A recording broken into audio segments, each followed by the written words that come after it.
प्यारे बच्चों, लॉकडाउन की इस स्थिति में हम लोग संसाधनों की कमी रहते हुए भी फिर भी आपके लिए सतत प्रयास कर रहे हैं कि क्वेश्चन तैयार किया जा सके। तो इसके पहले भी हमने 2 वीडियो बनाया है शून्यों की संख्या ज्ञात करने के आधार पर। उसका ये अंतिम वीडियो है, अर्थात टाइप 4 पर आधारित ये सवाल है जिसमें कुछ कठिन प्रश्नों को लेकिन मजेदार प्रश्नों को हमने इसमें शामिल किया है। जैसे मान लिया आपका सवाल 1 to the power 5 into 2 to the power 5 into 3 to the power 5 up to 50 to the power 5 है। इसमें पूछा जाए कि शून्यों की संख्या क्या होगी।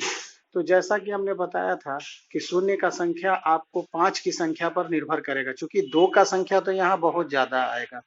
तो 2 का संख्या हमको गिनती नहीं करना है, गिनती करना है कितने 5 बनेंगे।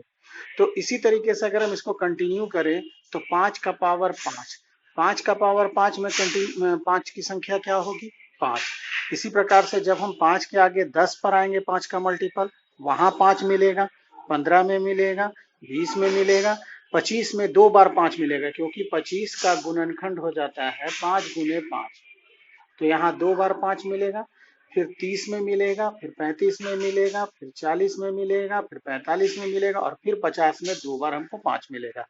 तो कुल 5 हमारा बनेगा, 5 का पावर 5 में 5, यहाँ 5, 15 में 5, 20 में 5 और 25 में 10, फिर 30 में 5, फिर 35 में 5, फिर 40 में 5, फिर 45 में 5 और फिर 50 में 10। तो कुल शून्यों की संख्या हो जाएगी 60 शून्य। उम्मीद करते हैं आपको समझ में आ रहा होगा। इसी में अब थोड़ा और कठिन सवाल को लेते हैं।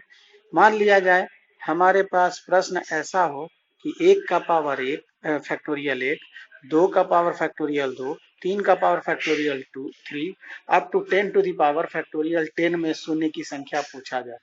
तो फिर इसी प्रकार से आपको 1 में कोई 5 नहीं मिलेगा, 2 में कोई 5 नहीं मिलेगा, 3 में कोई 5 नहीं मिलेगा, 5 में 5 मिलेगा, क्योंकि जहां 5 मिलेगा वही सम संख्या के साथ गुना होकर के शून्य बनाएगा, अर्थात 10 बनाएगा।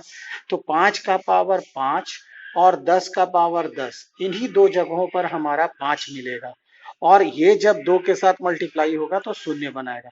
तो 5 का पावर 5 में फैक्टोरियल 5 शून्य मिलेगा और इसमें फैक्टोरियल 10 शून्य मिलेगा। तो कुल शून्यों की संख्या क्या हो जाएगी? Factorial 5 plus factorial 10। इसी प्रकार से थोड़ा और आगे सवाल को बढ़ाते हुए फैक्टोरियल अगला प्रश्न की ओर बढ़ते हैं। Factorial 100 to the power 10, factorial 200 to the power 10, factorial 300 to the power 10 में कितना शून्य होगा?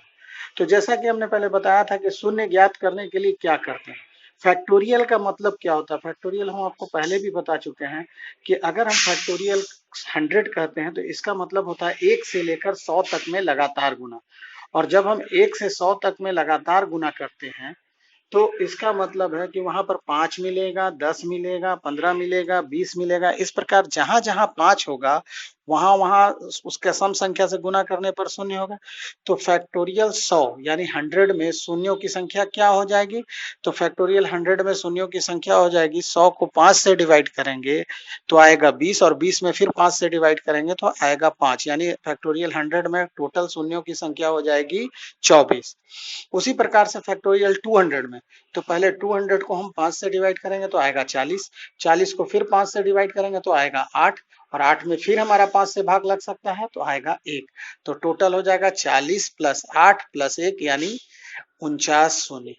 उसी प्रकार से फैक्टोरियल 300 में शून्यों की संख्या, तो 300 को पहले 5 से डिवाइड करेंगे, आ गया 60, 60 में फिर 5 से भाग लग सकता है, भाग देंगे आएगा 12, 12 में फिर 5 से भाग देंगे आएगा 2, यानी टोटल 74 शून्य।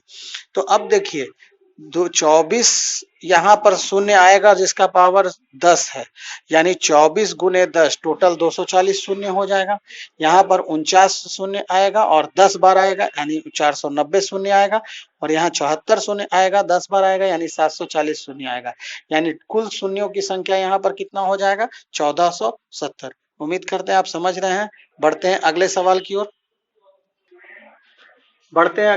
की ओर। अगर हमारा factorial 10 to the power 10 to the power 10 into factorial 20 to the power 10 to the power 10 into factorial 30 to the power 10 to the power 10 into factorial 40 to the power 10 to the power 10 में शून्यों की संख्या पूछा जाए, तो आप जानते हैं कि फैक्टोरियल 10 में शून्यों की संख्या क्या होगी।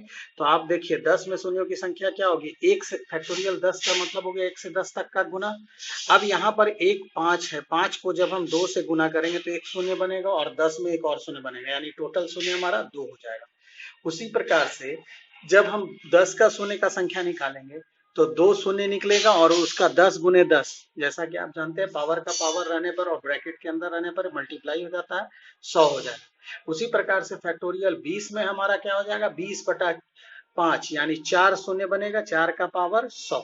फैक्टोरियल 30 में कितना बनेगा, तो फैक्टोरियल 30 में शून्य का संख्या हो जाएगा 30/5 और जोड़ यहाँ पर बराबर आया 6 और 6/5 बराबर 1, यानी 6 और 1 7 शून्य, तो 7 का पावर 100 हो जाएगा। फैक्टोरियल 40 में शून्यों का संख्या, तो 40/5 बराबर 8 और 8/5 बराबर 1, तो 8 और 1 9 का पावर 100। अर्थात यहाँ पर 200 शून्य बनेंगे, यहाँ पर 400 शून्य बनेंगे, यहाँ पर 700 शून्य बनेंगे और यहाँ 900 शून्य बनेंगे, तो कुल शून्यों की संख्या हो जाएगी 2200।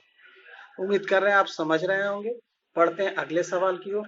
अगर कुछ प्रश्न ऐसा हो, factorial 10 to the power 10 to the power 10 into factorial 100 to the power 10 to the power 10 into factorial 1000 to the power 10 to the power 10, तो आप देखें कि फैक्टोरियल 10 का मतलब हो गया 1 से 10 तक का गुना, जैसा कि हमने पहले बताया, इसमें 2 शून्य बनेंगे, तो 2 गुने 10 गुने 10, टोटल शून्यों की संख्या ये हो जाएगी।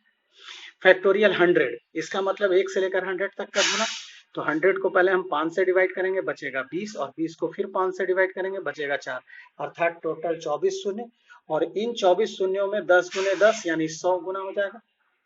फिर फैक्टोरियल 1000, तो 1000 को 5 से डिवाइड करेंगे 200, 200 को फिर 5 से डिवाइड करेंगे 40, 40 को फिर 5 से डिवाइड करेंगे 8, 8 को फिर 5 से डिवाइड करेंगे 1, टोटल बनेगा 49, 249 0 और 249 इंटू 10 इंटू 10, अर्थात यहाँ पर 200, यहाँ पर 2400 और यहाँ पर 24,900, कुल मिला करके 27,500 शून्य बनेगा।